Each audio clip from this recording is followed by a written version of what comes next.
Respected Bishop, Archbishop of Calcutta, Vicar of this church, a lot of my senior friends and colleagues, Mr. Kapoor, and Calcuttans. I feel terribly embarrassed when I'm introduced with some appellation at the end of the name because that's only a way of earning your livelihood. Before I start, let me congratulate Mr. Kapoor and that wonderful team of restorers, not for the actual work of restoration, which is a continuing process, but for the interest that Rotary and they have taken in a city in which most people seem to be losing interest rather fast. This restoration, it attracted my attention and will attract yours if you look in for a few signs. The portraiture or the painting of the Last Supper went through one of those paradigm shifts after the Renaissance. Do you know what it is? Before the Renaissance, the 12 apostles were around the table. So you saw the backs of 6 of them. Okay? Post-Renaissance, all of them are arranged in a circle or in a straight line. You don't have chairs on the front because the Renaissance artists thought it best to show all of them together, though it's a little unnatural. This one brings in a circle, leaving just a space, so that is an innovation. It brings in both the pre- and post-Renaissance representations of the Last Supper. One of the very unique pictures I've seen. Now, coming to Calcutta, it's not very important whether this is a birthday or not, because the city can't be born on a particular day. It's not something that comes into existence on a certain day. The day is important for us to note because that would lead to what I call a new settlement around this place. That's all.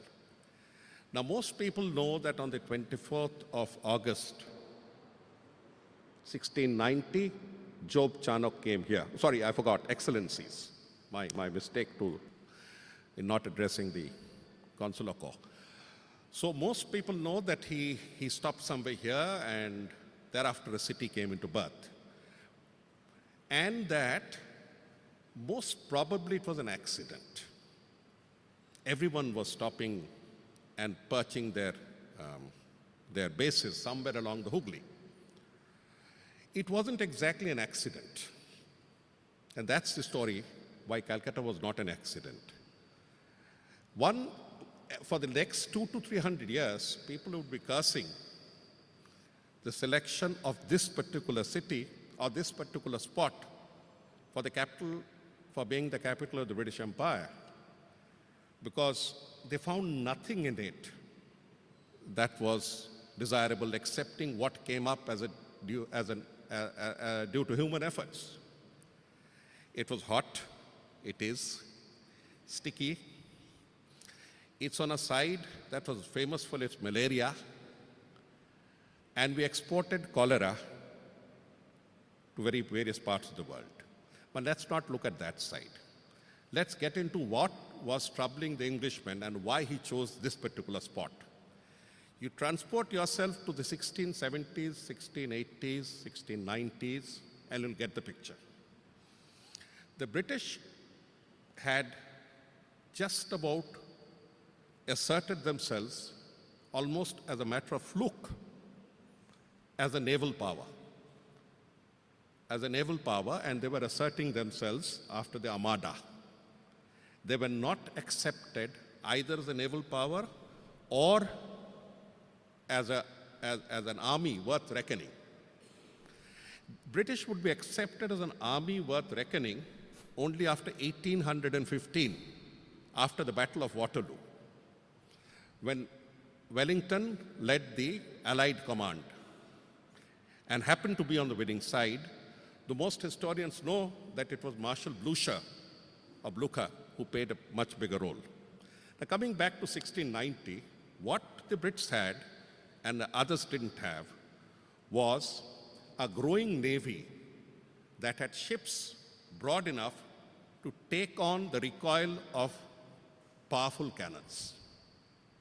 A ship is not an ideal location for a cannon because a cannon gives back a recoil. The British had by that time come across these boats, the frigates as we call it, and they had, after their encounter with the Spaniards who had commanded the seas, picked up the power to blast off anybody on water.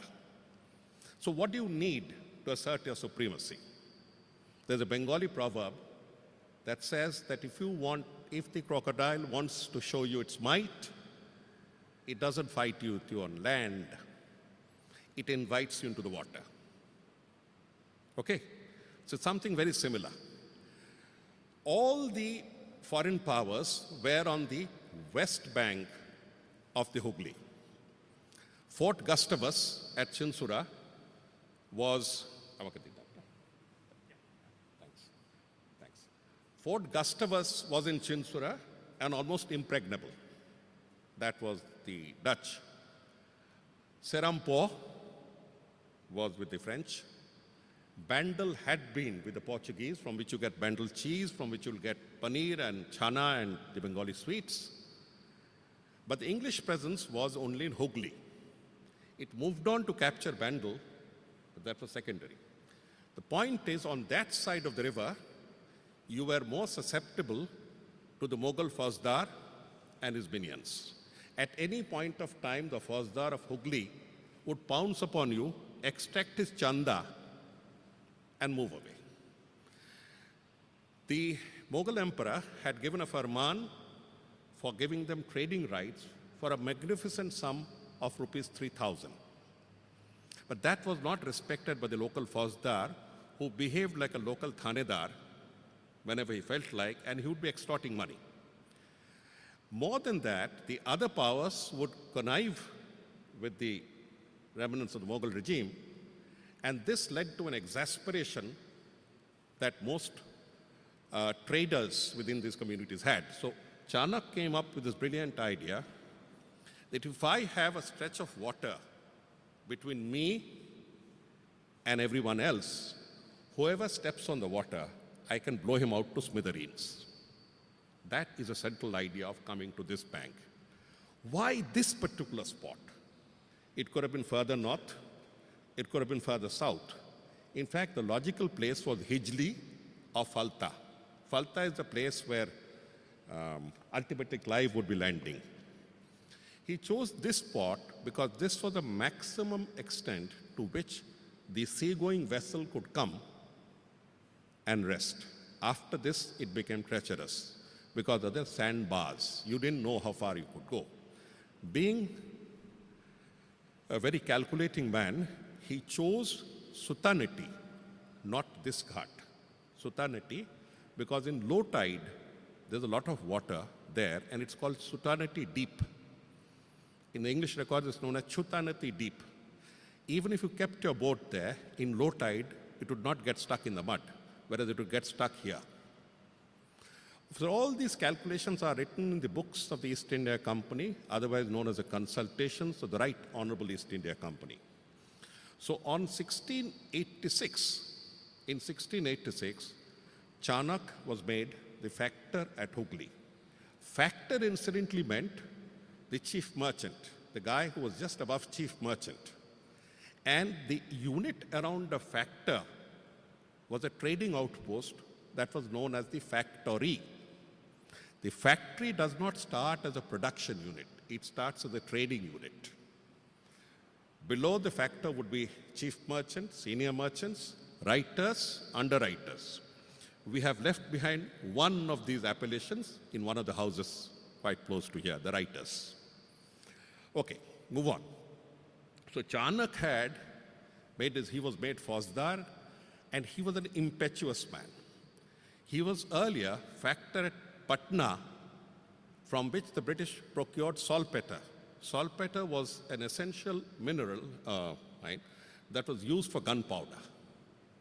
He realized the exasperation of dealing with a decaying empire of the Mughals. He was sent at Qasim Bazar. He picked up fights. He went to Hooghly and he picked up a massive row. In 1686, Chanak's men fought it out with the soldiers of the Mughals. After massacring, I think, 17 of them, the Mughals had enough. They started firing on them. Chanak would retreat in 1686 to Chutanati, take a little rest. By that time, company had enough of him. This guy and his maverick techniques, and he was reported to be staying with an Indian lady. Chanak, incidentally, was fond of wearing Indian dresses, and this is where he stands out. He realized that this sticky climate required a loose flowing dress, not the very tight breeches. So Chanak with his lady wife were, for that moment, very unpopular where the English company was concerned. And one of his company rivals, many of us who have worked in companies or in government know what rivalry means. He was knocked off and he was told to take charge of Chittagong, knowing fully well that Chittagong was a place where you couldn't penetrate because of the tough resistance being offered by the locals, warlike locals. Now, between Chittagong and Hooghly, this tete-a-tete had gone on for almost a century from the time of the Portuguese. In fact, the Portuguese called one Porto Pequeno, the small port, and Porto Grande, the big port. This had gone on, this had been going on. So Chanak decided that he actually made a try at Chittagong. He couldn't, came back here, occupied Hijli. Where is Hijli? Any idea? Kharagpur. It's IIT Kharagpur, that's Hijli. The river had come up to that part those days. So he had tried Hijli. He couldn't make his felt. He went down from Hijli. Hijli, incidentally, was the second choice for the setting up of the empire, for setting up the city. We would all be calling ourselves Hijlians or something if we had been there. So it moved on. From Hijli, he moved down to Balasore. He knew Balasore rather well, so he said, I'll take my shot at Balasore. Got sick and tired of Balasore, was posted again to Fort St. George, Madras. At Madras, he was not happy. So after 3 years, his rival, Captain Heath was replaced, and in 1690, Chanak was sent back to Hooghly. 1690 just takes him a few months to get into scraps again, bar brawls, and this time, he was more mentally prepared. He ordered his ships to be in readiness, and after the first brawl, he decided to think ahead of the company. The guns I told you, the ships I told you, is all in his mind. On the first brawl, he decides, he comes back to Chutanati and camps. So Chutanati was not an accident. Chutanati's location is exactly today Nimtola. And Nimtola to Kolkata, that's where we are standing, has a little distance. With traffic jams, it takes a longer time. Those days, it was actually Mohantos Ghat. Mohantos Ghat. He had thatched houses there. He required pakka construction because it was raining like hell. 4 days of rain. I guess you people know about what 4 days of rain is. 4 days of incessant rain. So he came over here and and made a deal with the Savanna Rai Chaudhary family and bought up the Kacheri house at Dihi, Kolkata. Or rather, it was known, Kolkata was only a revenue name. This was known as Lal Dighi. This was the only source of fresh water that they had. Fort William that would be built here, not there. Fort William, the first Fort William, is where the GPO is. If you go close to the GPO, you will see this is a spot in which Fort William existed. Now here comes Charnock, takes it up. What's so great about having a sheet of water? What about being attacked from the back? You have the option. There was no way. The entire part of Calcutta, eastern part of Calcutta, was flooded with marsh, salt water marshes. And that is why the township that we have reclaimed is known as Salt Lake City. So on the other hand, you had salt marshes. On the western bank, you had the water. There's a thin strip of land that goes along the Hooghly. All you need to position is 4 cannons. You could take care of that rest. The thin strip, one major problem with the site selection. I mean, it had a lot of problems. One major problem was, normally the drainage of a city, it tilts toward the river so that the water flows into the river. Calcutta has just the reverse. The Hooghly bank is higher, and then it slopes into the salt lakes. What happens when it rains? I don't need to ask in Calcutta. What happens when it rains? There's no way we can throw it out. So what the British did was to put in diagonal pipes and pump the water into the Hooghly. So there are a series of gates known as water gates. Nothing to do with the scandal, water gates of Calcutta. And if the corporation employee forgets to close the water gate, shut the water gate, what happens? When the tide comes, water flows into Calcutta. It's come down now, but when we were kids, we used to see a lot of pool of water outside Rabindra Sadan for no fault of ours. Nobody had nothing, it was not raining, but you could see a pool. That was because of the water gate. So that was the reason for the selection, and let's move fast forward. Charnock dies 2 years later. He's succeeded by Sir Charles Eyre and goes on. But what about the rest of the city? It's too long a history to tell you, but let me tell you how Calcutta would be defined. After these 3 villages, I've talked of one, Nimtala Ghat, Mohantos Ghat. I've talked of the second, Kolkata, that is Dalhousie Square. Where's the third? Govindpur. Govindpur was another star attraction for Charnock, because as a trader, he needed a trading community to act as Dobhashi. He had to have somebody who was not a Brahmin or a Kayast or someone who could talk trade. And here were 4 families settled in Govindpur: Seth, Bosak, Sheel, and Malik. They were traders. Till 1856, the major base of Calcutta's, the major fortification of Calcutta was what you call the GPO, Fort William.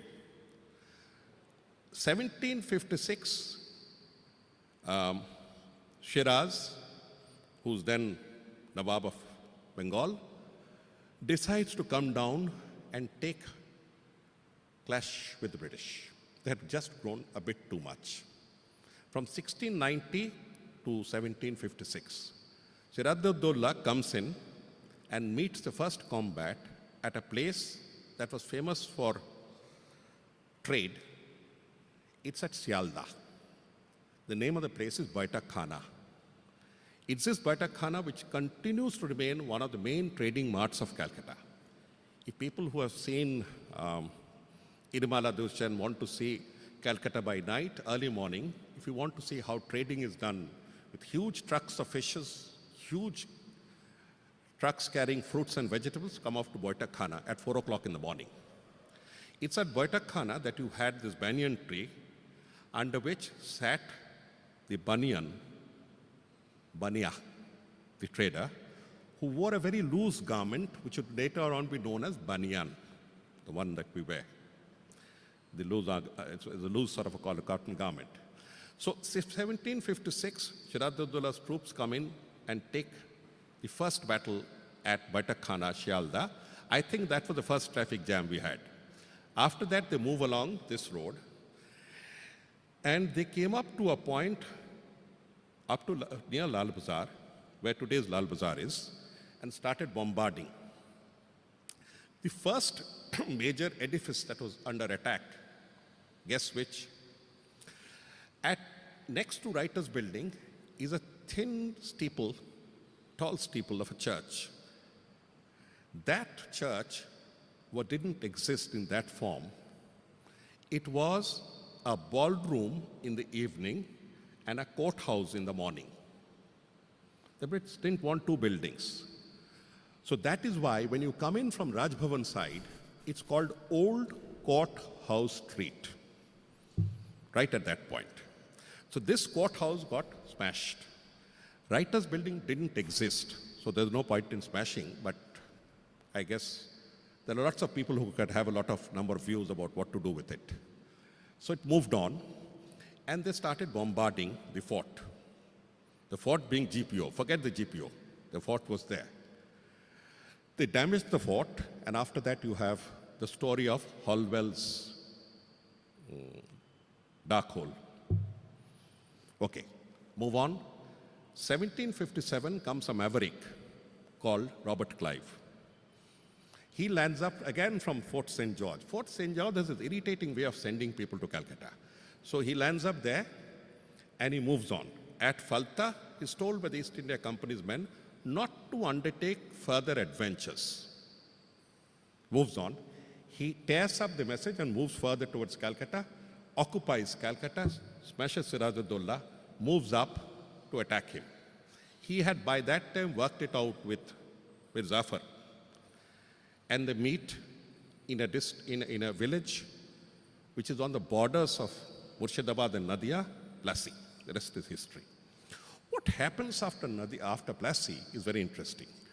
With the war compensation that the British gave him, they decide to build a new fort. So this fort is now removed from the Dalhousie Square area and taken to the village of Govindpur and wiped off. The village of Govindpur is wiped off. Go to Fort William and you'll see written next to it, under it lies the village of Govindpur. This village would be converted into Fort William. Now, Fort William is one of the books in the Guinness Book of World Records as one of the largest forts in the world from which a shot has never been fired in anger. All shots are ceremonial. But let me tell you about a few shots. How do the British ensure that they aren't licked again and again? So they point their guns. Incidentally, again, the gun that they got was not from Calcutta, Fort St. George. They mounted it on top of Fort William and fired it all around. Wherever it fell on the east side, habitations were razed to the ground. And that wide green would be known by the company's soldiers from the Purvia, Ara, Balia, Chapra, as the Maidan. But the Bengalis would call it Goder Mat. Nothing would be allowed to grow in this so as not to get into the way of sight of the cannons. Go on. Now, a problem was, by 1742, a new guy had appeared on the scene called the Marathas. The Marathas were desperate. And to control the Marathas, the British decided to build a huge ditch, because the Marathas were light cavalry, and the light cavalry couldn't cross over a deep moat. The moat started at Khidapur, went around in a perfect circle around Calcutta, and joined at north of Calcutta. It became a D. The moat couldn't become a perfect half circle, a perfect D. Halfway in this place called Maniktala, they were stopped. What stood is Maniktala, they were stopped. Lots of people stopped the work and said, why are we made to stay outside the fort? We also want to be part of the fort area, the protected area. So Maniktala is split into two. One part gets into the fort, that is east of Circular Road. The other part is still known as Godpad. Godpad. That's your outside. Calcutta has this fascinating history as it goes along. This ditch would be known as a great circular ditch, which would become the Great Circular Road. Circular Road. This road becomes the original jurisdiction of Calcutta. Till today, if you slap a guy near Victoria Memorial, you'd be taken to the Calcutta court of the Chief Metropolitan Magistrate. He would be known as Chief Presidency Magistrate, Chief Metropolitan Magistrate. If you slap a guy on the other side, you're taken to Alipo Court because you are in District South 24 Parganas. How do you join the two? There are lots of these issues that come up. I could go on for a long time, but I'd stop short. Now, the Chief Metropolitan Magistrate's Court had the jail near Harinbari.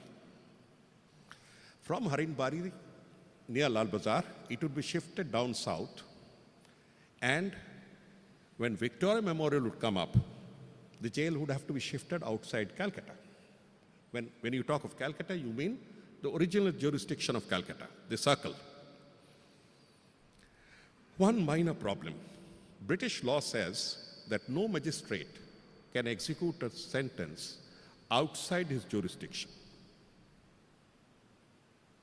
How do you get this new court and new jail in Alipo, Presidency Jail, how do you get it to be part of Calcutta? If you look back into old Calcutta's history, you'll see Calcutta has a little tail coming out near Victoria Memorial. That's called D.L. Khan Road. And it goes on and tags along with Presidency Jail. So Calcutta is a D with a little tail, because unless you brought it within Calcutta, you couldn't sentence a man. Move. Why? What would be some of the distinguishing marks of Calcutta? One of them would be that there were two primordial cults, primitive cults of Bengal, that left their mark behind. Calcutta was famous for Kali Ghat. In any case, people had to go along the pilgrim's path to Kali Ghat. And when you entered into the domain of Calcutta, people normally rested at a resting place attached to a Nath monastery or Nath place of worship. This Nath worship, place of Nath, was known after Chaurangi Baba. So those who know the Nath cult would know about Chaurangi Baba, who gave the name of Chaurangi Road. But along with that, some would prefer to come in from Boitakhana side, and they would stop at a mandir of Dharma Thakur, Dharmatala. So you now have the x-axis and y-axis of Calcutta. But Calcutta had more interesting tales. With the rate of mortality, this fellow lasted 2 years, his daughter 2 years after founding, there was a high rate of mortality. And by that time, the schisms within the English settlement had come up to the fore. With the war compensation that Charnock got, he was supposed to repair. This was the first English church, St. John's. The Scots came up and said, "Where is our church?" So with the war compensation, the Scots got their church, which was exactly where the old courthouse was, which is known as St. Andrew's Kirk. Kirk, not church. Go and see it. It's St. Andrew's Kirk. The Scots had a lot of presence in Calcutta as names like Russell, Grant. You go along the names of Calcutta and you find the contribution of the Scots. The Scots in English used to have a little bit of fisticuffs after a couple of drinks. Never mind. Where do you bury? By that time, along with the English Protestants, there were leftovers of the Roman Catholic Church. The Portuguese had left behind so many Catholics. And Protestant Catholics had just got out of their exciting phase. So we needed a place to bury. And a place to bury was required in a substantial place to bury. So bodies would be carried on from this Gur area, the fort area, and taken along, taken straight along to near the ditch, where you still have both the Protestant and the Catholic burial grounds. The road that connected them was known as Burial Ground, the Burial Ground Road. This Burial Ground Road would later on be converted into a park, a huge park, because burial ground sounds so ominous. And the only little slice of the park that we have, and park and manor that we have, is Loretta House.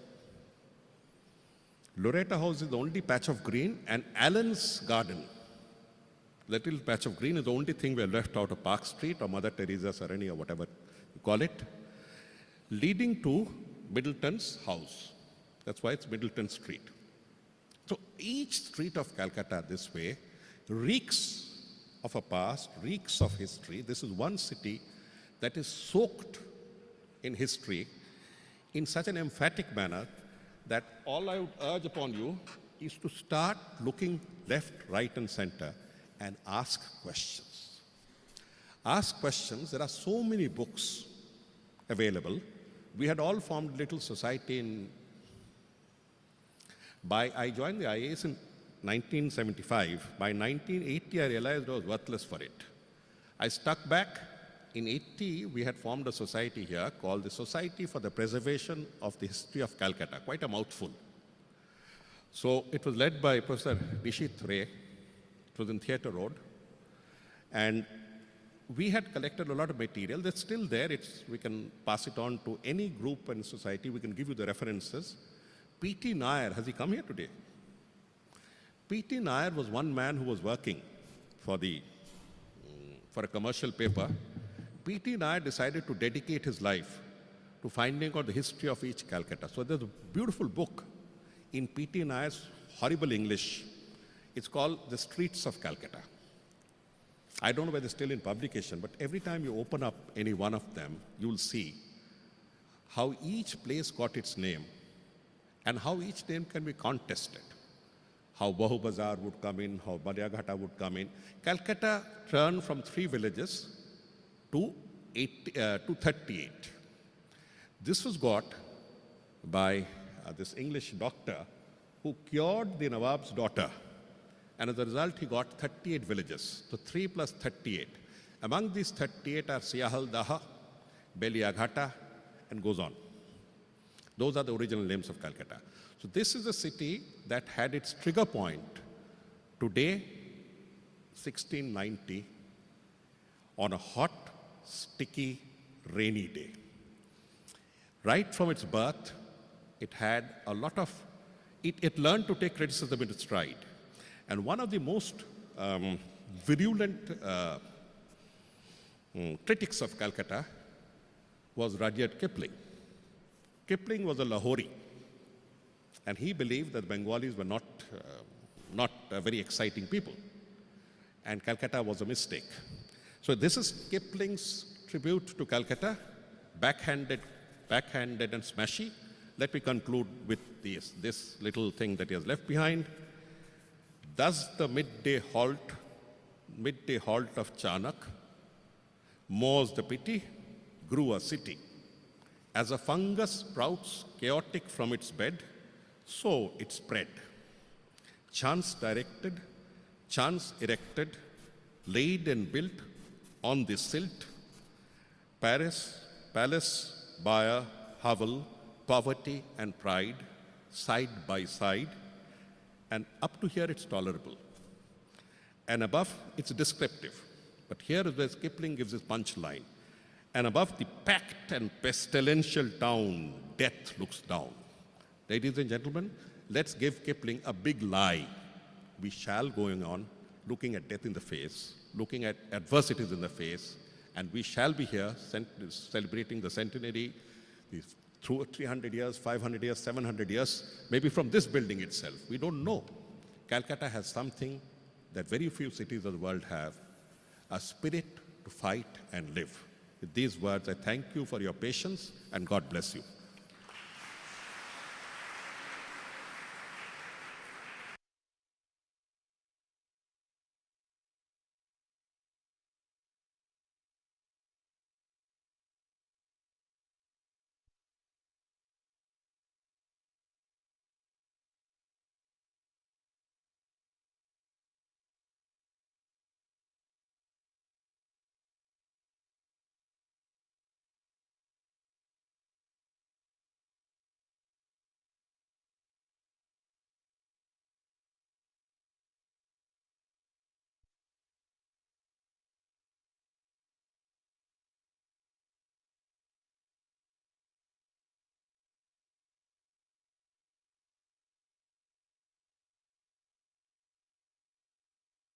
I find that Gautam Ghosh is a bit partial to Rita Bhimani. We had asked him to do a documentary around the same time on Tagore in Bangladesh. He was busy just after Lalan Fakir. He decided to ignore me altogether. Now I don't count for him because I've left Calcutta. Anyway, it was the bus. So we go to rope him in. Like most of Gautam Das work, I have seen snippets of this. It's bound to come out well.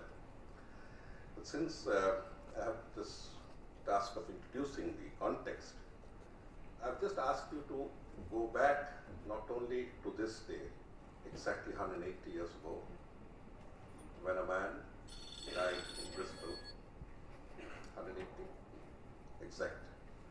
exactly 180 years ago, and is remembered even today. More on that side and woefully less here. That is the tragedy of Ram Mohan Roy. He's given as a prefix to the Bengal Renaissance. His name comes in a series of greats, but he's never adjudged properly as a standalone subject. There's a lot of hagiographic material, I'm sorry to use the word, half my side is Brahmo, so I can take liberties. In fact, I think that's the scholarly half, that's the better half. A lot of material is there about adulating's works, but somehow I have a feeling, having grown up in the city, that there's a consignment of this person to one sect, one group, which is absolutely incorrect. If you go back by a flashback again, you'll see that the foundations of modern India would not come instantly after the Battle of Plassey. It would take time for the empire to consolidate. The empire was led by a nation that was still floundering. It hadn't established itself as a land power. It would establish itself as a land power only in 1815, after Waterloo. So around the end of the 18th century, 1790s, we were still floundering. Our systems were still under experimentation. And we are always told that we were a nation in decay, with superstitions and a lot of vices like excess of rituals. And the point that's stressed about in Bengal, without much analysis, is that we burnt our widows. And that is where Ram Mohan comes in. Just a word about burning of widows. Why was it so peculiar, so horrific in Bengal? It was done in certain other parts of India. Why was it so focused in Bengal? Why was it so abhorrent? It was abhorrent because the practice, I would dare say, had only developed in the pre-modern, late pre-modern and modern period. And why it developed is one of the very strange quirks of history. Very strange quirks of history. Of all the country, all the states in India practice what is called the Mitakshara system of land inheritance property, which actually denies the woman a natural right. Bengal had a culture which gave an equality of position to the woman. Brahmanical jurisprudence, when it sort of set itself in Bengal, had to deviate and go in for a practice known as Daibhag, which meant that this was one of the only states where the woman could actually claim the property as a matter of right, religious right. It was all right as long as you didn't have much of property to go around.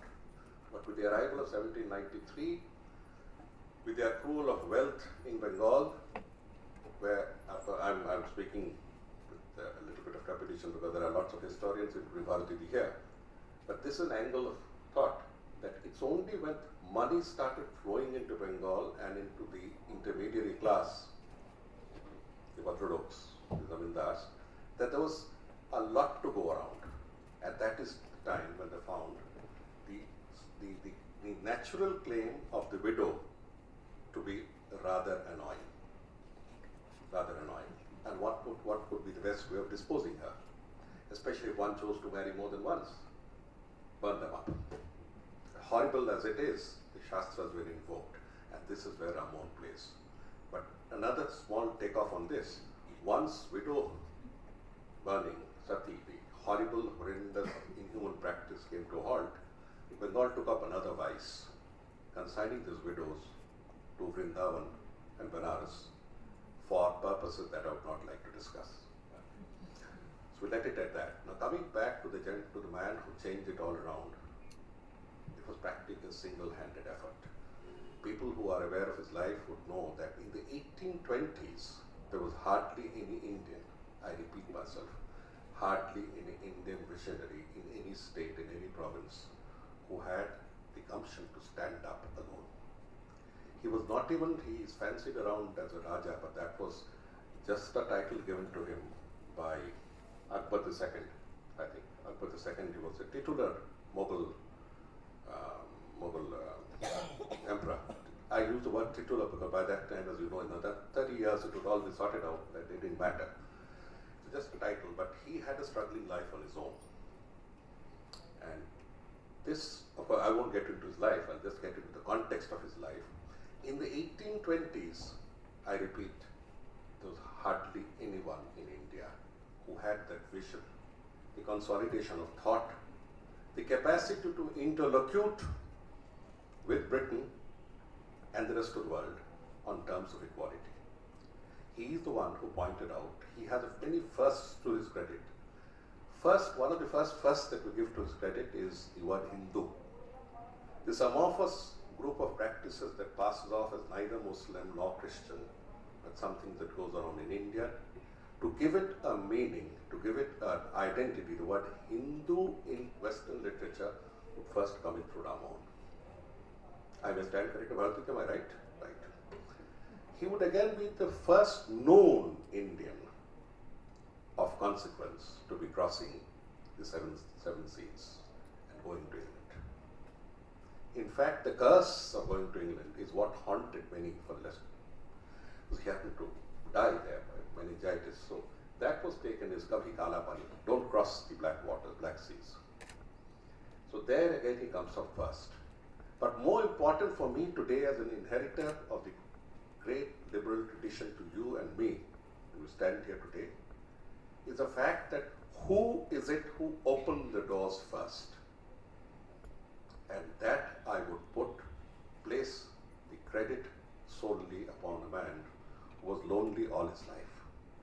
He was lonely the way, I mean, he had lots, I don't know how much Gautam brought it about he had to revolt against his own Brahmanical background. And it was his own grandmother who filed cases against him. His entire community went against him, but he stuck to the thought, stuck to the belief of the original thought behind Hinduism, that's the unity of God. This had, over the last 3,000 years, got diffused in the forms of expressions, in different myriad forms and practices, rituals, idols, names, and this became the image. But behind this, if I use, behind this forest of symbolisms lay a primordial unity in the belief of a single divinity. He was the one who extracted this thought from the jungle of superstitions, the jungles of practices, and took it out, segregated it, and explained to the rest of the world through the ruling powers. There are so many firsts to his credit that it would take us several years of examination, thought, focus, films, discussions to bring him back and give him the position that Ramohun deserved. He died practically unsung in Bristol. He lives thereafter half sung. Thank you.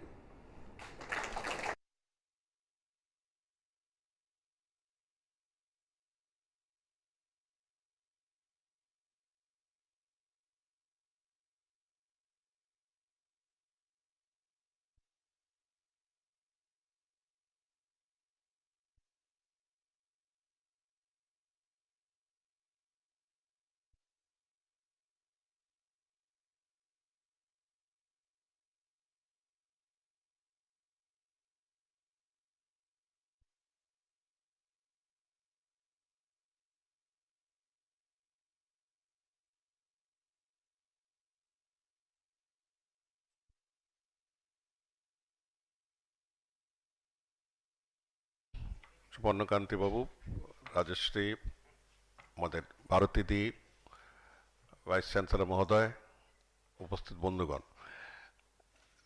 একদম নাছর বাঁধা এই ছেলেটি স্নেহাশিস।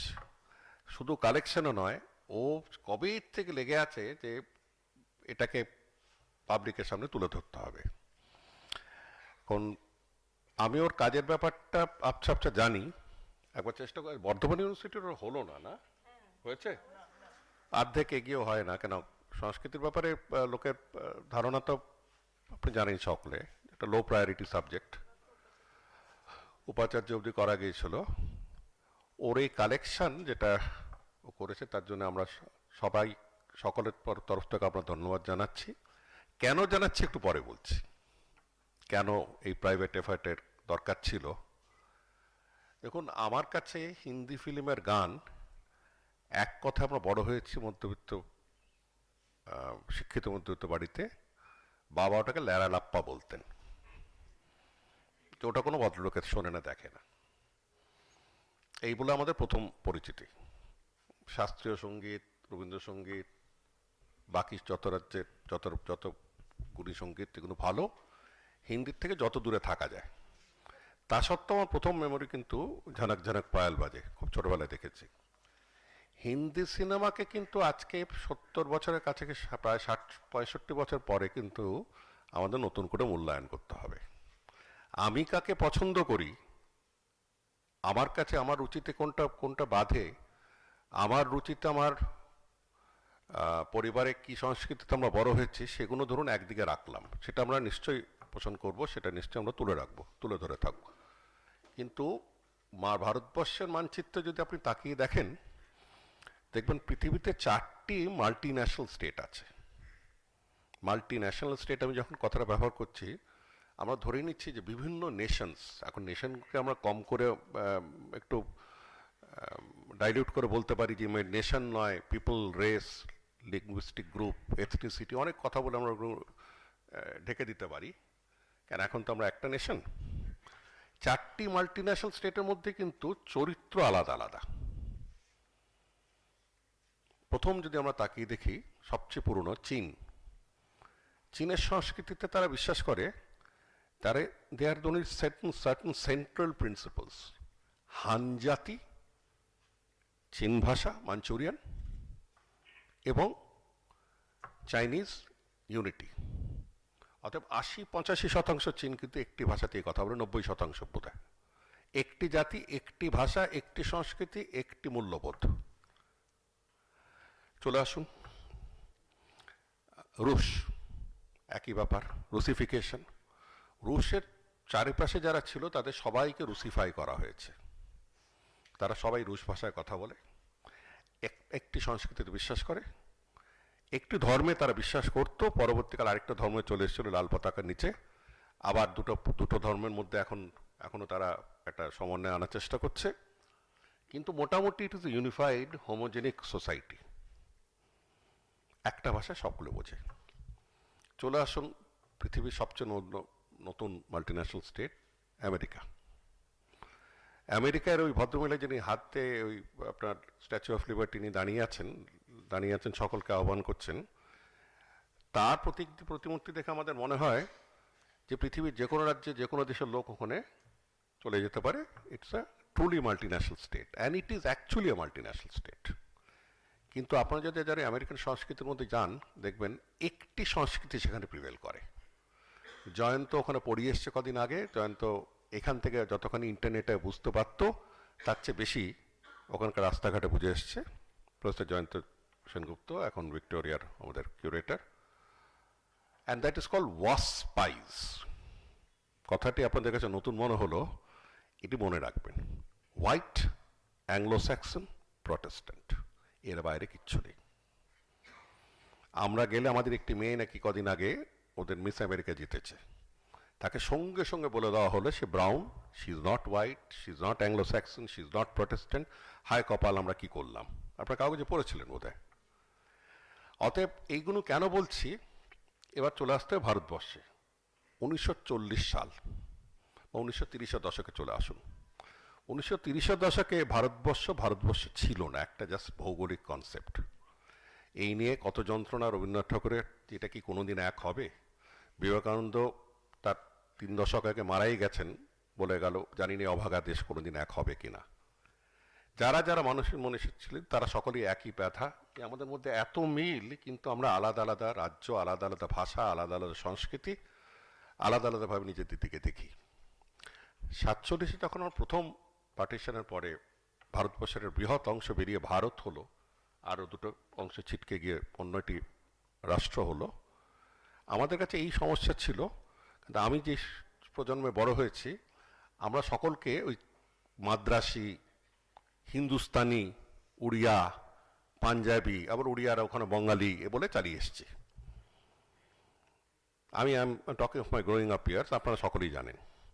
ব্যাপারটা কি হলো, হঠাৎ গিয়ে দেখা যাচ্ছে 30-40 বছর পরে কোথায় যেন মিক্সিতে আমরা মিশে গেছি সবাই। কারোর ছেলে মেয়ে স্বজাতির মধ্যে বিয়ে করছে না, প্রত্যেকটা দেশের প্রত্যেকটা রাষ্ট্রের ভাষা, প্রত্যেকটা রাজ্যের ভাষা আমরা বলতে মোটামুটি গ্রহণ করে নিয়েছি, কাউকে হীন চোখে দেখি না।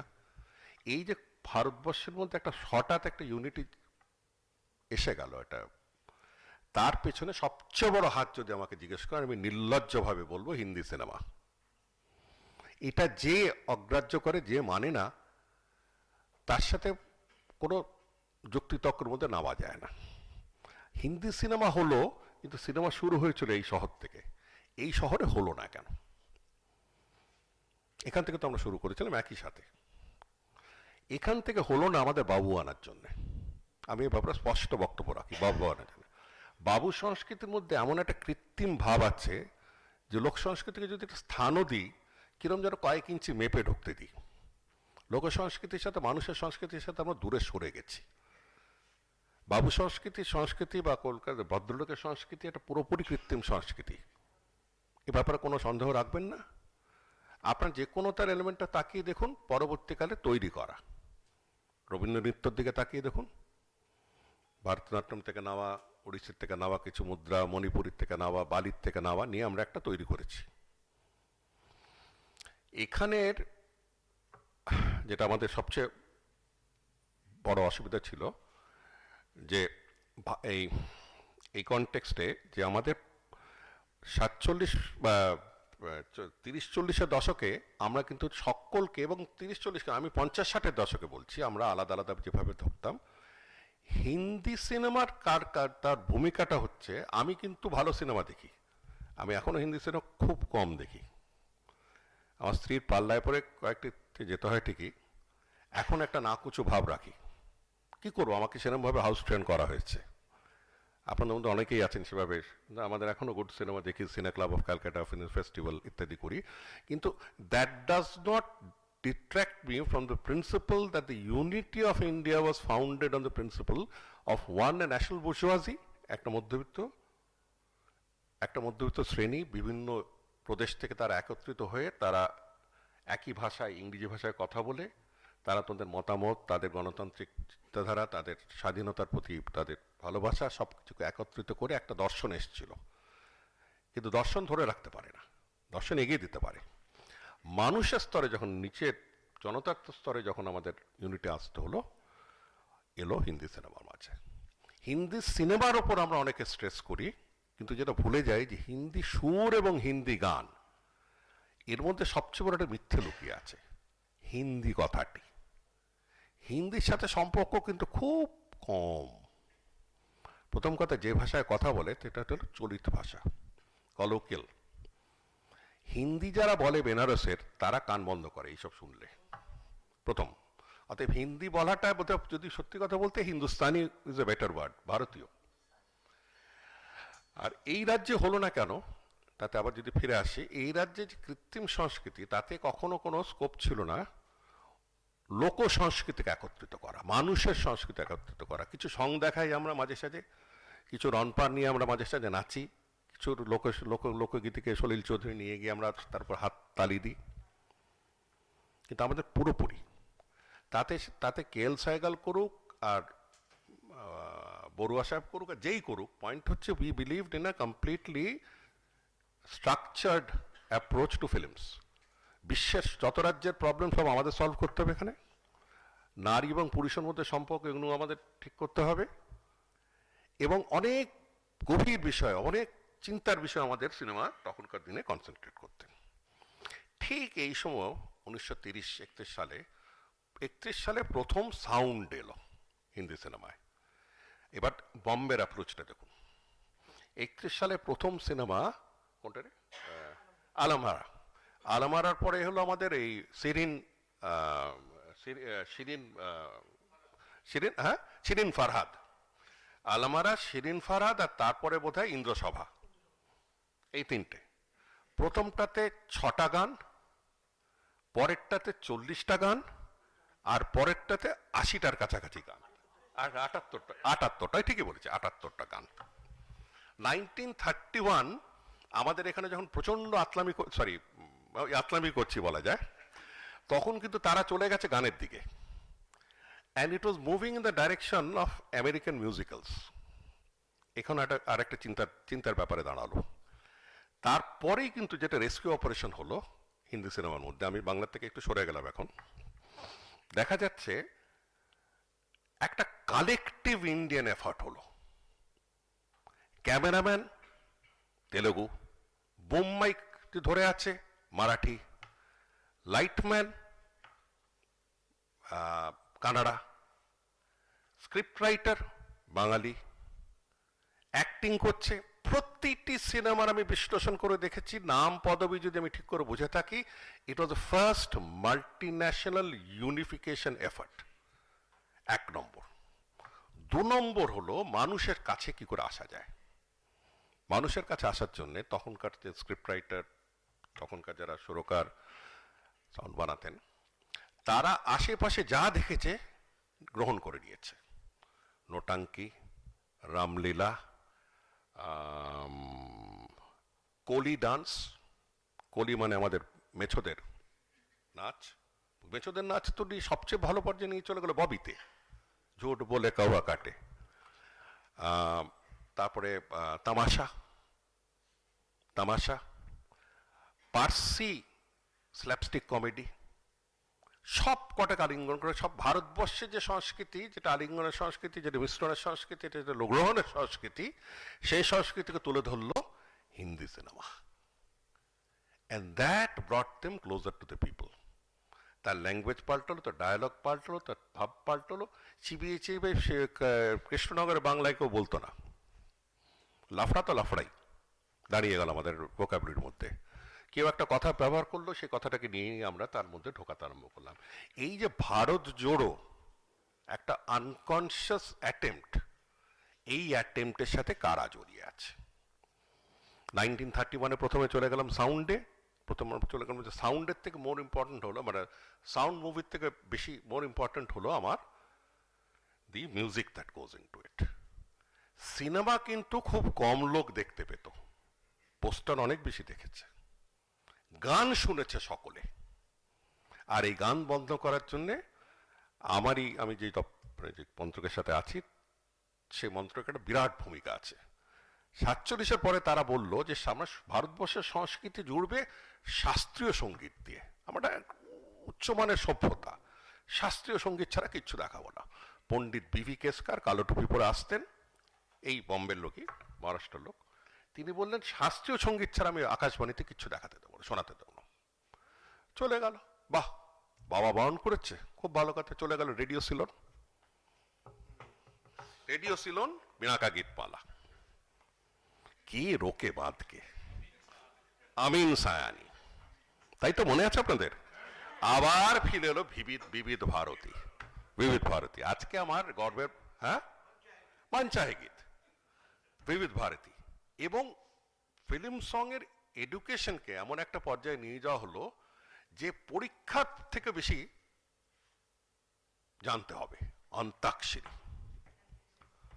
তাকে ভূগোলের জিজ্ঞেস করুন কানপুরের পাশে নাগপুর কিনা, সে উত্তর দিতে পারেন, কিন্তু অন্তাক্ষরীতে বলুন সে লাস্ট লাইনটা ধরে নেবে, তাই তো? এই যে বিবিধ ভারতীর মাধ্যমে চলে এলো, পানওয়ালা বিড়িওয়ালার দোকানে 60-এর দশকে যখন ট্রানজিস্টার লেগে গেল, সব জায়গায় একই গান, সে পানও বানাচ্ছে, গলা চিবোচ্ছে, একটু সুপুরিও খাচ্ছে, আর সাথে সাথে চলছে আমাদের গান। আজকে ভারতবর্ষের সেন্টিমেন্টাল ইউনিটি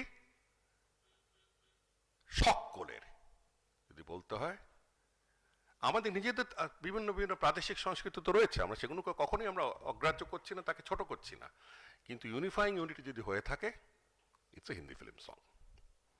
আমরা এখনো যদি অফিসের কোনো পিকনিকে বা কোনো গ্রুপে সবাই একসাথে বেরোই বা কোনো কনফারেন্স হয় যেখানে ভেঙ্কটরামন, তার পাশে বেহেরা, তার পাশে বসে আছে সুব্রমণিয়াম, তার পাশে সিং, যদি কিছু বলা হয় তখন বলা হয় রাজশ্রী গাও একটা, আর গাইতে গেলে কিন্তু আমরা হয় গাজল আর নয়তো come back to Hindi films. এই যে বড় ইউনিফিকেশন রোলে এই পটভূমিকা আপনার চিন্তা করতে হবে যে কারা ওই সময়টায় জাদুকর ছিলেন। কম্পোজার হিসেবে শচীন দেব, নসাদ, গুলশান, শঙ্কর জয়কিশন, এই আমরা সবাই মিলে পুল করে এক কথা বলতে পারি। আমরা কিন্তু গীতার কোন কোন গীতাতে কি লেখা আছে খুব বেশি সবাই জানি না, আমি তো বেশি জানি না, আমি তো অনেক বছর পড়াশোনা করেছি, বাট ঋগ্বেদেতে কি লেখা আছে কেউই জানি না, আমরা বৈদিক সভ্যতার। কিন্তু এক্ষুনি যদি বলতে হয় আমি হলে বলে দেবো 10টা নাম চাইলে এক্ষুনি 10টা হাত উঠে যাবে কন্ট্রিবিউশন। 31, 34, 36 চলছে, কিন্তু এখনো খুব কম লোক তারা ম্যাজিক ল্যান্টার্ন দেখতে যাচ্ছে, তারা বাইস্কোপ দেখতে যাচ্ছে। মিনার্ভাতে একটা বাইস্কোপ হতো, দেখতে যাচ্ছে, নড়ে নড়ে চলে। 40-এর দশকে এটা ফার্মড আপ হয়ে গেল। আচ্ছা, সেকেন্ড আরেকটা বড় ভূমিকা আছে হিন্দি সিনেমার, শুধু মানুষের কাছে মনোরঞ্জন পৌঁছানো এবং মানুষের কাছে মেমোরি ব্যাংক তৈরি করার জন্য আমি হিন্দি সিনেমাকে এই পর্যায়ে বা হিন্দি গানকে এই পর্যায়ে তুলছি না। এ শুধু সর্বভারতীয় তার একটা কন্ট্রিবিউশনের জন্য আমি তুলছি না। হিন্দি সিনেমা যেটা আর একটা বড় ভূমিকা থেকে গেল সেটা হচ্ছে বিভিন্ন সংস্কৃতির থেকে তারা তুলে তুলে তুলে টুকরো তুলে তুলে ওটার মধ্যে সংমিশ্রণ করলেন। এই যে লতা মঙ্গেশকর 34টা ভাষায় গেয়েছে, 34টা ভাষায় গেয়েছে। আমার মনে আছে যে পুজোর সময় আমার এমন একটা পর্যায়ে চলে গেছিলেন যে গ্রামাফোন, ফোনোগ্রাম নাকি বলে, এত গ্রামাফোন এত বড় একটা কিনেছিলাম, রেডিওগ্রাম, হ্যাঁ ভুলে গেছি, রেডিওগ্রাম এত বড় একটা তার একটা কাভার ছিল। আর তার জন্য সবাই আমরা ঠিক করলাম পুজোর কোনো কাপড় নেব না। লতা মঙ্গেশকরের গান, পুজোর গান, একটু বোঝা যেত যে বাঙালি, স্লাইট কান রাখলে একটা দুটো কথা বোঝা যেত, কিন্তু একদম ধরা যেত না, একদম একটা দুটো কথা আছে তো আমার তার চেয়ে আমি অনেক কথা শব্দে বিকৃত হয়ে যায় আমারও। আশ্চর্য এই যে তারা সর্বভারতীয় একটা শুধু নিল না, গ্রহণ করলো না, তাকে আরো উন্নত করলো, তাকে মানুষের কাছে ফিরিয়ে ধরলো। এই একই প্রিন্সিপালে আমাদের, এই একই নীতিতে আমাদের ভারতবর্ষের আগের যে ইউনিটি সেটা হয়েছিল। রামায়ণ ছিল একটি জাতক কাহিনী, আপনার গঙ্গা উপত্যকার একটি জাতক কাহিনী। জাতক মানে একটি লোক সংস্কৃতি থেকে একটা গল্প, লোকগীতি, সেটা লোক কাহিনী, সেটা থেকে তুলে নিয়ে বৌদ্ধরা জাতক করলো, জাতক থেকে আরও তার উন্নত করা হলো, আস্তে আস্তে আস্তে আস্তে গিয়ে আমরা একটা বিশাল রামায়ণ পেলাম। জাতকটি গিয়েছিল, সে রাম সীতা গিয়েছিল হিমালয়ের দিকে, এরা চলে গেল দক্ষিণের দিকে, সবাই জানে, ইতিহাসটা সব ছাত্রই জানে। মহাভারত ছিল সুতারদের গান, সন্ধ্যেবেলা ওই কি বলে আগুন জ্বালিয়ে ঠেকুয়া বানিয়ে রামাহক যখন গাইতো তখনকার জয় বলে গানটির প্রথম নাম জয়। জয় বাড়তে বাড়তে জয় হলো, জয় থেকে গিয়ে হলো ভারত, ভারতের থেকে মহাভারত, একটা কমপ্লিট কোলাবোরেটিভ এফার্ট। এই কোলাবোরেটিভ এফার্ট যেটা আমাদের মহাকাব্য গেল, এই একটা বৃহত্তর কোলাবোরেশন নেক্সট কিন্তু আমরা 40, 50, 60, 70 গিয়ে আমরা দেখলাম হিন্দি সিনেমার গান বা বোম্বাই ভিত্তিক গান। আমার হিন্দি সিনেমা বলতে ভালো লাগে না, কেন তার মধ্যে সব ভাষায় আছে, সব ভাষায় ঢুকে গেছে, সব কথাই ঢুকে গেছে, সব সুর ঢুকে গেছে, সব সংস্কৃতি ঢুকে গেছে, তার প্রত্যেকটি কালচারাল এক্সপ্রেশন ঢুকে গেছে। এই যে ভাইব্রেন্সি, এরপরে আমরা চিকেন বাটার মশলার সাথে তন্দুরি খেতেও রাজি আছি, দোসা খেতেও রাজি আছি। ফার্স্ট ইউনিটের হয়ে গেল, সেকেন্ড ইউনিটের পরে তো ক্রিকেট আসবে, আইপিএল আসবে, টিভি আসবে, রামায়ণ আসবে, মহাভারত আসবে, দূরদর্শন আসবে, এসব আসবে, এগুলো সেকেন্ডারি পরবর্তীকালে। They would wrap up the whole game, কিন্তু at the core of the unity of India lies the contribution of stalwarts. তাদের মধ্যে লিভিং স্টলওয়ার্ড আজকে যদি ধরে রাখা যায় যে পুরো চেঞ্জটাকে দেখলো। 1942-এ তার প্রথম বোধহয় হিন্দি সং, মারাঠি না, 42 মারাঠি বাবা মারা যাওয়ার পরে মারাঠাতে প্রথম গাইছেন, তারপরে মারাঠির থেকে তিনি চলে গেলেন বোধহয় উস্তাদ আমানত আলীর কাছে। আমানত আলীর কাছে গিয়ে শাস্ত্রীয় সঙ্গীতে এটা বেস করলেন। শাস্ত্র থেকে আমরা কেউ পালাতে পারবো না, শাস্ত্রীয় সঙ্গীত থেকে কেউ পালাবার চেষ্টাও করেন, রবি ঠাকুরও চাননি। উনি পুরোটাই শাস্ত্রীয় রাগের ওপর বেস করেছেন, কারণ that is our vocabulary, that is our grammar, syntax, তার উপর থেকে বার বেরো যাবো বা কেন। কিন্তু তাকেই নিয়ে একটা ভগর পর্যায়ে নিয়ে যাওয়াটা একটু বাড়াবাড়ি হয়ে যায় মাঝে সাঝে। এইখানে গিয়ে উনি 42 থেকে টানা 45-এ 48-এ গিয়ে ফার্স্ট মেজর হিট। আচ্ছা, সেখানে ছোট্ট গল্প বলে শেষ করছি, কারণ আমি এই বক্তৃতা আরম্ভ করেছি, আমার প্লেন ধরতে হবে এখন। সেটা হচ্ছে শশধর মুখার্জি, এস মুখার্জি, হ্যাঁ, ফিল্মালয় শহীদ সিনেমার জন্য তার গলা, হ্যাঁ, ফিল্মিস্তানে শহীদ সিনেমার জন্য তার গলাটি শুনে বলল, এটা ভীষণ পাতলা কেমন একটা জানো। হায়দার, তিনি তখন তার পৃষ্ঠপোষক ছিলেন, প্রথম পৃষ্ঠপোষক মাস্টার বিনায়ক। মারা যাওয়ার পর হায়দার সাহেব বললেন, গোলাম হায়দার গিয়ে বললেন, শশধর বাবু আপনি যা বলার বলুন, এই মেয়েটির পায়ে পড়বে ভারতবর্ষের লোকেরা। শশধর জাজমেন্ট সেদিন ভুল প্রমাণ হলো। ভারতবর্ষের লোকেরা আজকে আজ থেকে নিয়ে 100 বছর পরে, যখন লতা মঙ্গেশকরের ইতিহাস, যখন ফিল্ম তার সাথে জড়িয়ে আছে পুরো হিন্দি সিনেমার ইতিহাস, তার সাথে জড়িয়ে আছে হিন্দি নৃত্য, হিন্দি গান, এবং সেই গানের সাথে জড়িয়ে আছে ভারতবর্ষের একটা ইউনিফিকেশন, ভারতবর্ষের একত্রীকরণের ইতিহাস, যখন আমরা 100 বছর পরে খুঁজে বার করতে পারবো, তখন আমরা এই ছেলেটির দিকে তাকিয়ে বলবো যে ভাগ্যিস কয়েকটা রেখে দিয়েছিল। এই বলে আমার বক্তব্য শেষ করছি। নমস্কার।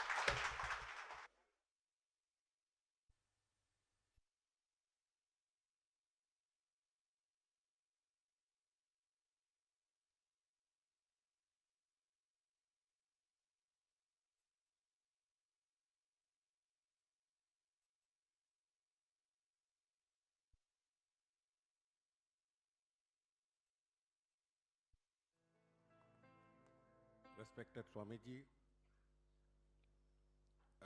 respected seniors in the audience, my friends, I see quite a few of them. প্রত্যেকে দেখা মুশকিল। It's always nice to come back home. I look for an occasion to come back to Calcutta.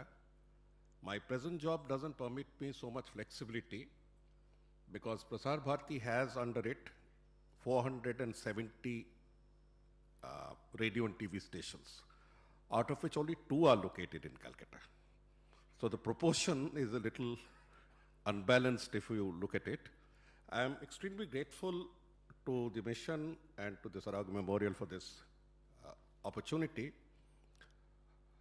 There were 2 specific reasons why I agreed to speak on the subject.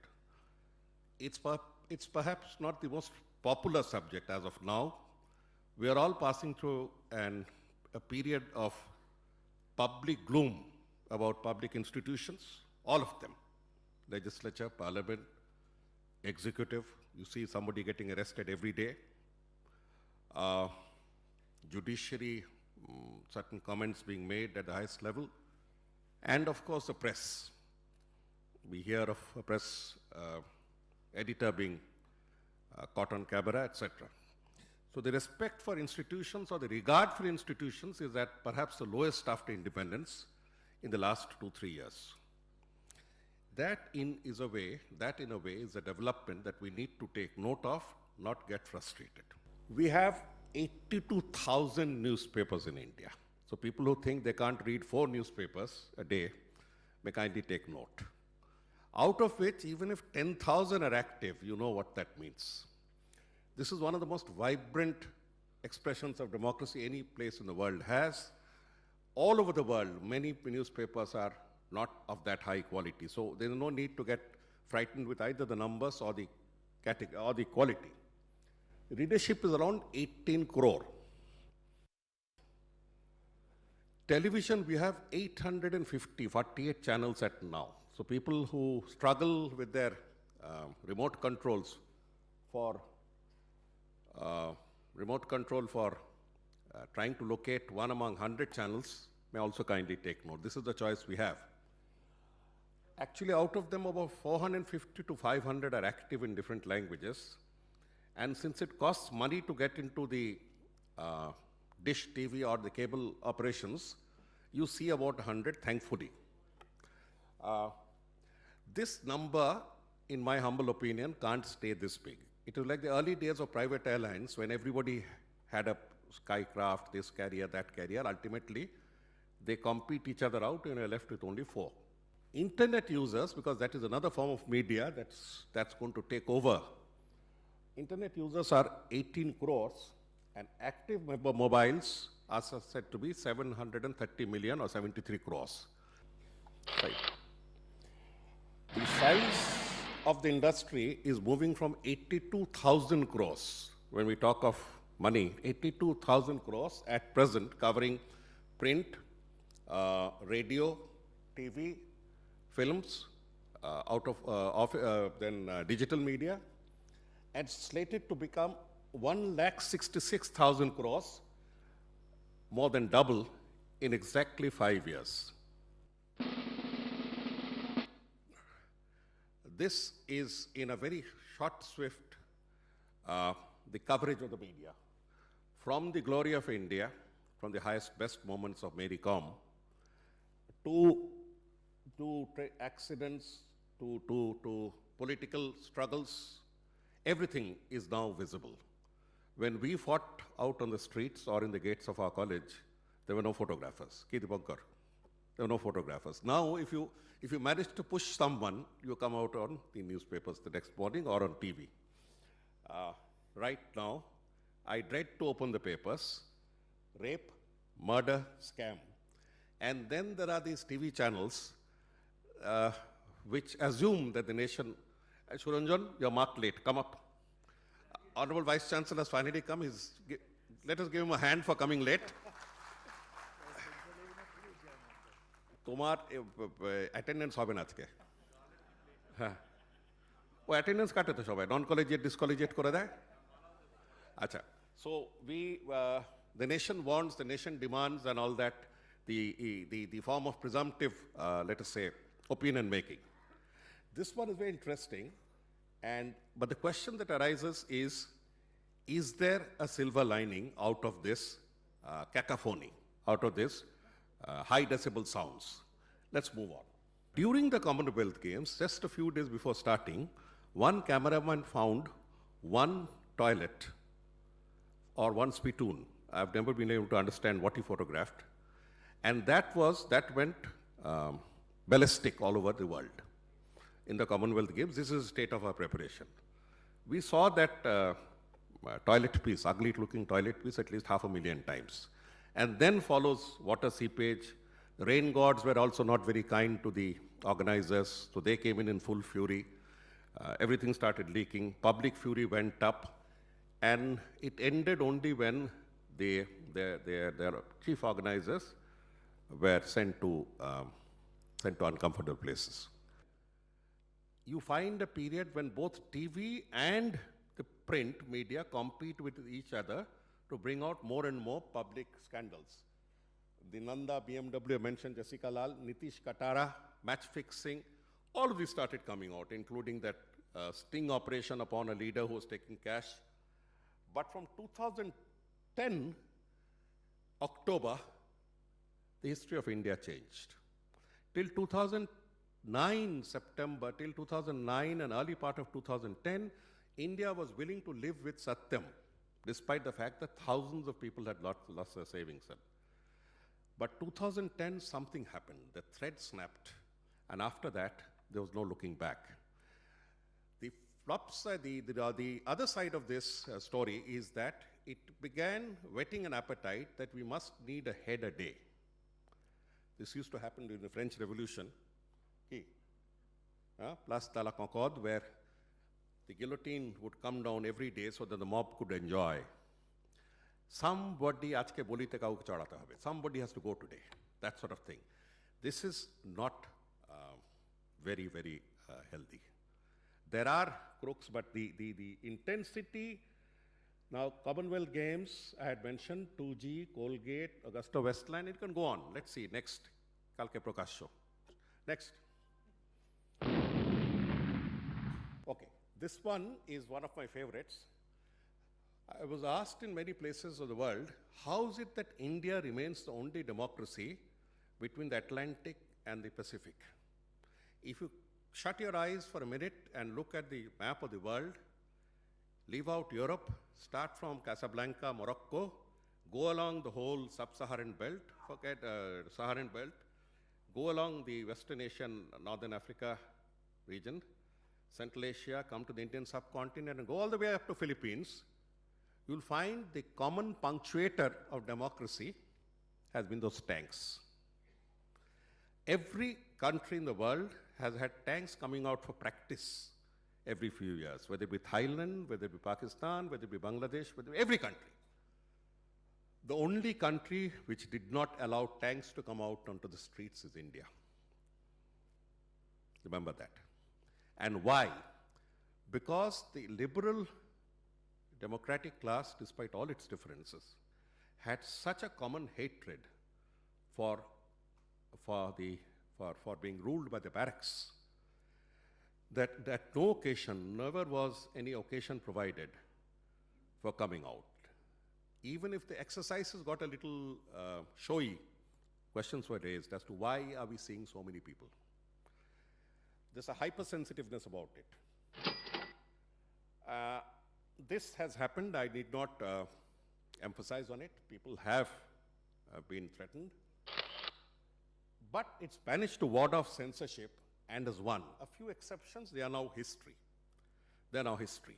These three components of keeping the army back in its barracks and respecting them, giving them the due regard and respect, especially, let's say, after Uttarakhand tragedy. It was the army that came up much more, according to reports, than, let us say, the civil administration. Next. But as we are ending this presentation, we have to admit that the fourth pillar of democracy, other than the legislature, the executive, and the judiciary, the fourth pillar is also collapsing. This is a source of worry to all of us. Media monopolies, corruption. Okay, the background. Media monopolies is what is called cross holdings. Every major media group is moving in the other direction. I know one media group that owns TV, many TV stations, in several languages, owns an English language newspaper and some Hindi newspapers, Marathi newspapers, controls the MSO and LCO, that is cable and other networks, has its own dish TV. It's a complete control of all the verticals of media. There are other groups that are moving in the same direction, from the print to the electronic to further developments, including the new media, new and social media. The other backward integration has also begun when you have anyway, I won't go in for such great examples. All I'm saying is that media monopolies have started appearing, and if no probity or no citizens' check is put on this, we may land from the frying pan of bad governance to the fire of media monopoly. So between the Colossus and the Leviathan, the choice is very thin. Corruption. Corruption, I need not emphasize. My friends in the media know about what I'm talking about. There are newspapers that just give accreditation cards and say, "Jao, earn your keep and get me advertisements." No salaries. How do you expect the man to live? This is exactly what the British did when they gave those Tozi papers and said, "Vasool karke lao, we'll see. I've given you the rights over the Toji of 4 or 5 villages. You do what you feel like." Politics. The ambition of most media heads, most, I'm not talking of all, is to enter parliament. I don't know how many you have from here. Everywhere this is happening. So the dividing line between media and its better known executive and legislature is breaking down. And witch hunts. Once they get wild after someone, there is no rationality. I can say at the cost of whatever anyone feels like, that one of the witch hunts I know personally was about a CVC, Central Vigilance Commissioner, called Thomas, who was practically hounded out from his post. Thomas may be a foolish person or a simple person. I know Thomas was not dishonest. He had a case flung on him by his colleagues and others in intra-colleague rivalry in the Palmolive case. But we know, you know amongst your society, I know among my society who's corrupt and who's not. But the way he was hounded out was a sad story. So witch hunts. Next. And now we are moving to another trend where you will get convergence of all media coming in, and the entire paradigm of media will shift. Every newspaper has now a digital version with a photo or something attached. There are many people who don't buy the newspaper, simply click open the website and see it, web page. Every web page tries to get in for a backward integration. What is happening is, ultimately we are all finding, people who are dealing with the media, that the most fluid instrument we have at our command is the mobile handset. In the mobile handset, the numbers had gone up to 850 million, has come down to 780 million. It doesn't matter. Active sets, activated sets, for which you have payments and regular communication, maybe in the range of 700, 750. But that's more than half the population. Now, where we are heading is that we are now moving to the mobile generation. I mean mobile in two senses. A generation that is always on the move, and that includes old people like us. We reveled at the fact that when the computer became a personal instrument, until then the computer was a large fixed instrument. You go to Jadavpur University, you'll still see it, and very slow in processing. But with the chip and other miniaturization, the computer became a personal instrument, personal computer, PC. Very soon you'll have the laptop, very soon you'll have this LED screen. But right now, the way it's heading, everything has to be in the handheld mobile. The question is, can the mobile give you that comfort of the eyes? Answer is no, but it serves a purpose. You don't have to go back and open a big clumsy newspaper. It serves its purpose. So you have something between a mobile and a laptop and a notebook. It's called the tablet, phablets and all that. Last week, the news was that tablet sales in India have crossed mobile sales. Between the mobile and the tablet, they follow the same principle of broadcasting. They follow the same principle of telecommunication. We are now standing at about 700 million potential customers. We have to stream it. There are two ways of doing it. One is using the broadcast bandwidth, and the other is to use a telecom bandwidth. Fact remains, I won't bore you with these details. Exactly 5 years from today, news will not come to the publisher. News viewers will not come to the TV. The TV and the news would have to run after the viewer. And a viewer would have the luxury of seeing it on a big screen or playing on a big font-sized home computer, perhaps only on Sundays.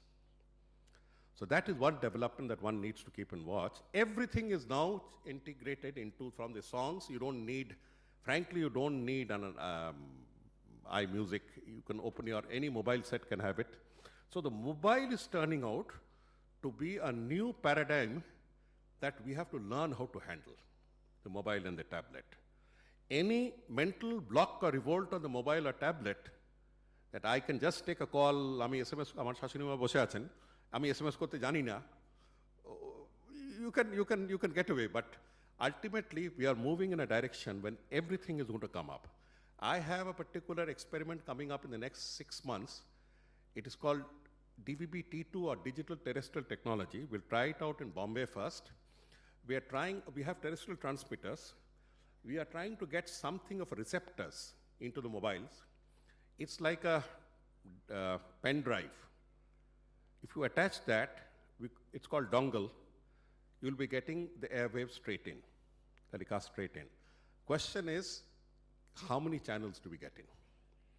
What are the channels? So we are going through the economics of it all, whether it's going to be saleable, but it has worked in many other countries. If it clicks in India, we now put another channel of communication other than newspaper, telephone, cables, satellite, and we open another front, that is through the mobile. I see everything converging from data to news to computer to sound, music, everything converging in the mobile. With these few words, I have taken a lot of your time and patience. I hope we've been able to go over the subject and bring forward to you some of the brighter aspects of the media. Thank you very much for your patience.